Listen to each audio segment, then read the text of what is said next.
Good morning, students. Let's make commerce easy is back.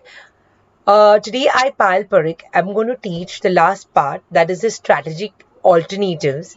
And in that, we are going to do especially retrenchment strategy.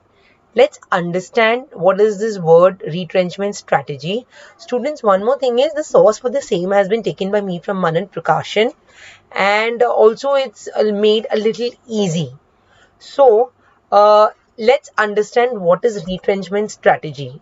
So, retrenchment strategy is it takes place in two forms. First one is divestment strategy, and the second one is liquidation strategy.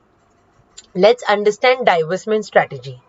Divestment strategy, it means dropping some of the products, okay, which or the functioning of some products, because either they are into losses or they are no more in demand.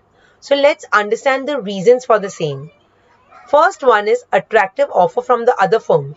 Sometimes the new line of business, okay, you feel that it's not doing as well as the previous line of business that you have, or you still have the second line of business. So for the new business, you got an offer and you realize that rather than putting your head in something that you are not good with, let me sell off my small firm.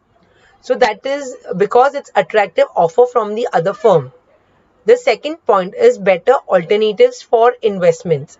Sometimes, with the money that the person is going to get while selling this entire venture, he could probably reinvest in the first business that he already has. The third point we are studying is concentration on core businesses. Sometimes, companies like Pharmaceuticals, they feel that they are very good with the pharmaceutical part, but they would probably divest the business. They have divested their business to Heinz Limited, and they probably would be focusing more on the Complan, the Heinz products, and etc. etc. So that Pharmaceuticals could focus more on the pharmaceutical business only. The fourth point we have is debt servicing problem. Now, when I'm talking about debt servicing, sometimes the loans that you take you have to pay a lot of heavy interest burden. So it's better that if you think that the venture that you have entered into is no profit, no loss, it's better to discontinue that business, so that you don't have to pay a lot of loans in case the business does yet not picks up. The fifth point is mismatch of business. Sometimes, like you are into two different, like the first business you are very good, and you thought that with divestment, the second business will also do well and you will make more profits. But let's take, you are in a different line of business and you could not succeed in the second business. Are you understanding? Because the way your first ideology, the way you are working with the first thing is not for the same. So in case of mismatch of business also, it's better that to have future losses, it's better that you do not do today that second business. The sixth point is negative cash flows. Sometimes there are a lot of negative cash flows that you would be observing, and as a result, it's better that rather than going into negative losses and to continue the business, it's better to discontinue it. Seventh point is obsolete products. Now, obsolete products, sometimes a lot of companies realize that their products have become very outdated. And in case they go for technology upgradation, then it's going to cost them a lot and they're not going to make that kind of money.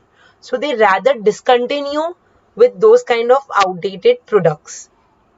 Eighth point is problem of competition.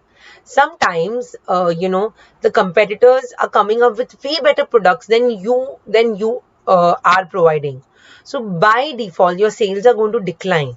So as a result, it is better to go for divestment strategy. The ninth point I have is technology upgradation. Sometimes, a lot of people feel that, it's required to be technologically upgraded. And as a result, divestment, and I cannot spend that kind of money. So I rather divest to something which requires lesser money. And the 10th point is return to shareholders. So basically in the divestment strategy, some firms divest or they go to something else so that the shareholders returns are increased, and the non core businesses are divested. So the divestment proceeds are passed on to the shareholders for their betterment. The second type of retrenchment strategy that we are studying is liquidation strategy. Liquidation is the extreme case of divestment. In this case, the organization takes a decision to sell its entire business and the funds so that the realized money can be invested in some other business. So let's understand the reasons for liquidation. The first reason is to sell the unit, so that because it's a loss-making unit. The second reason is to divest so that you can focus on that skills that is, better, that you are good with. The third one is to manage better business, and as a result, you're going for liquidation. Sometimes you feel that what you are doing, the future is uncertain, and in case in that uncertainty, if you suffer major losses because there are a lot of overheads on your hand, it is better that you go for liquidation. Secondly, you would also go for liquidation because your existing product is not matching the current line of business. So as a result, you are not good with it, and you are foreseeing a lot of losses in future. So let's understand the advantages of liquidation. There's a lot of relief to creditors. It enables the firms to enter into a new line of business. There is tax benefits to the acquirers, and the employees may not lose their jobs. So all these are the advantages of liquidation.